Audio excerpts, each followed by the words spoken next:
There's a higher law though, and that's God's law. There is. You know, so what do you think about abortion? It's wrong. Yeah, murder.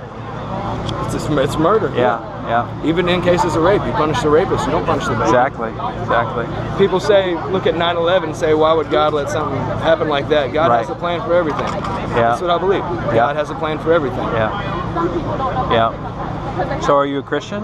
I am. Yeah. I'm a sinner. I mean, we all are, but I don't go to church as I should. I mean, I believe in Jesus. Like, that's how I was raised, and I believe in. I look around and say, how could he not exist? Right. But I don't participate as I should, as a good Christian should. Yeah. Why do you think that is? Why? Yeah. Why do I not? Because you know about Jesus. Mm-hmm. You know what he did. That he. I feel like I'm not doing enough. Well, there's yeah. I don't think any of us are doing enough. Right. Especially in light of this. Yeah. Okay. 3,500 babies a day are being ripped apart in their mother's wombs, and it's legal. And 80% of Americans approve of that. 80%. That's a Gallup poll. I bet some of those 80% call themselves Christians too. Exactly, they do. And there's a different kind of issue with that. Did you get one of these? And this stuff here too, with once you're done with it, you can give it to somebody else, pass it on. But yeah, 80% of Americans want abortion to remain legal, at least in the case of rape, incest, or life of the mother. And once you put those exceptions in, then the floodgate's wide open. Yeah, it's abortion's legal. Exactly. Yeah. Now listen, I am conflicted because I have a wife and kid. If my wife were to get pregnant and a pregnancy could end up harming my wife, I would probably have to abort. And I may be wrong for that. I probably am wrong for that. But I know my wife. I don't know that baby. I don't know. That's probably a sin. I may be wrong for that. I'll ask God. Well, let me help you with that. Get the foundation correct. You gotta, from the time that sperm meets that egg and that egg is fertilized, everything is known about that baby. Color of the eyes, color of the hair. I believe before that even happened, everything is known. Well, everything is done with the DNA at that point.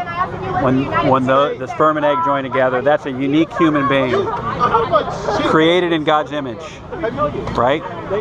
If it were to kill my wife in the process. Hang on now, you're jumping ahead. You got to follow the train of thought. Okay, so let me know if there's any place you don't agree as we go along. So far, you know that's a human being. It's alive. It's developing.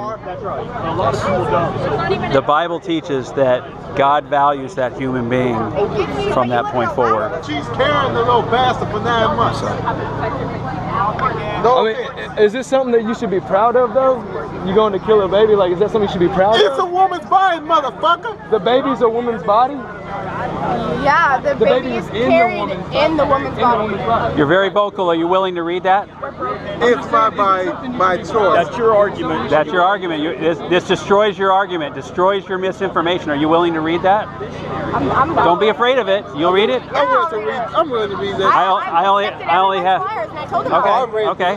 Well, I'm just asking, because the truth is that you've been lied to. That's really important to say, that it's the truth. It's very important. So confident in that. I am confident. Okay. Truth exists. There is absolute truth. This is one nation, and it's not under God. For liberty and justice for all. For all, meaning the unborn? Are you kidding me? Itself is not ungodly. The bill says that it takes away the legal precedent set by Roe versus Wade. The bill says, according to how the people of Tennessee vote, if the mother does not want the child? Keep abortion or take abortion out. It doesn't say, there's no sin in it. It's just saying putting the power in the hands of the people. Right. If the people choose to sin with that power. The power to do what, though? The power to abolish human abortion? No. The power to decide if we should or not. The legal precedent set by Roe versus Wade allows women to have abortions now. You know, we don't have the problem. We don't have the power to decide whether murder is wrong or not. We already know it. We already know it's wrong. Yeah. We do. We need to abolish human abortion. We do. But as much as we'd like to believe, this is a democracy. So if 80% of the people won't sin, guess what? There's going to be sin. Me and you can't agree with that since we're Christians, right?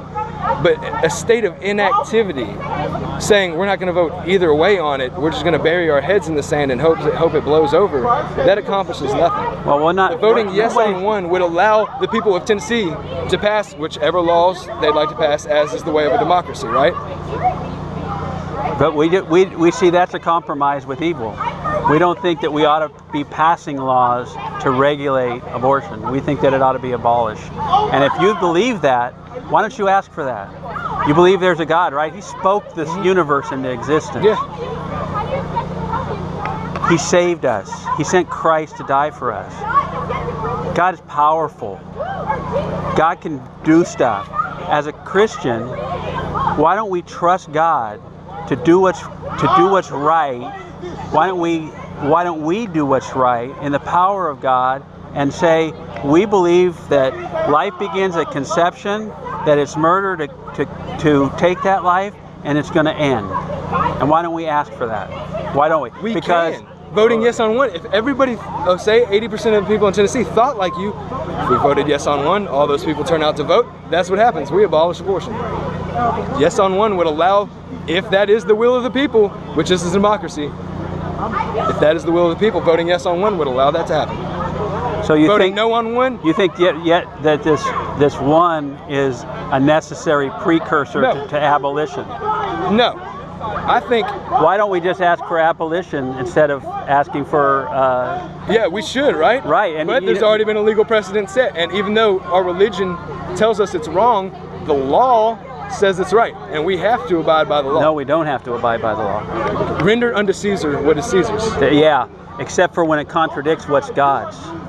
And those babies that are being slaughtered are God's. Are God's. And we need to stop murdering them now. You were right. Okay? You were right. But we can only do so. No. Wait a minute. No. When it is practical, it's not. It doesn't have to do with about pragmatism, right? Pragmatic. We got to do this because this we think this will work. Okay? That's where did I just talk about God in that whole equation? Where does Amendment 1 talk about God? Where is it relying on the power of God? It doesn't. Well, why don't we rely on the power of God? Why don't we take the gospel? If you're a Christian, you've got the gospel. You understand what the gospel is. You've been born again. You've been changed by God. Why aren't you? You can't put God in legislation because the liberals will flip out and say we're supposed to separate church and state. Who cares what the liberals say? Most of America at this moment. The Constitution, you started it with the Constitution. It says that we are created, we are endowed by our Creator. Okay, they weren't afraid to put God in the Constitution, and we shouldn't be afraid to call on that same God to do what's right in this situation. And I understand you're immersed in a culture and a society that's been compromising with murdering a million babies a year for your entire life. Politics and law, and I would love to find a way to pass legislation to stop this from happening. Lessermagistrates.com. Lesser Magistrates. Okay, and the guy's name is Matt Truhella, and he's here with us this week.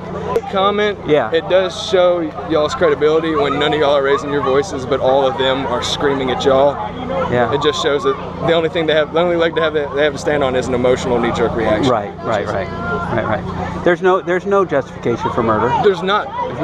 There's not. Government's supposed to have two purposes. It's supposed to reward people for doing good and punish the evildoers. So, in other words, the government's job is clearly outlined in the Constitution. The federal government's job, right? And they're not supposed to do anything outside of that. Exactly. Supposed to. Right. They do. They're supposed to do it. And that's national defense and interstate commerce. That's it. That's only two. That's it. That's about it. That's all. All other things are left to the states to decide. Right. So, what's your name? Did I get your name? Harrison. Yes. Rick. I'm from Alaska, by the way. We came from all over the country to be in Memphis this week. I'm glad to see some Christians on campus, man. Amen. The Christian presence is dwindling in America. It's refreshing, isn't it? It is refreshing. You know what? Find out. Let me give you. I think I got one more of these things. God wanted you to have that. Okay. If you're a believer, then you ought to be standing up for your neighbors. And these are your neighbors that are on this campus, of course, but these are your neighbors that are being slaughtered every day. Okay, and you're wanting to do that with this Amendment 1. I can sense that in you. I don't agree with you that Amendment 1 is the right way to do it. I'm not a Tennessean. I haven't studied it a lot, but there's a local guy. His name is. You can go on this website right here, and it says societies.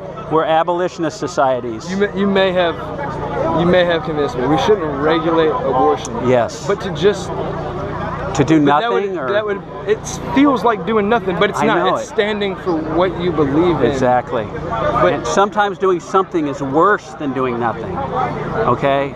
And if you choose not to decide, you still have made a choice. If you see it as doing some evil so that some good may come, maybe a little bit of evil, or maybe compromising, you're compromising, and you shouldn't compromise. God wants to bless us. He wants us to do what's right, and He will bless us. He will bring revival. So what do you suggest? Do you suggest I just don't vote on it?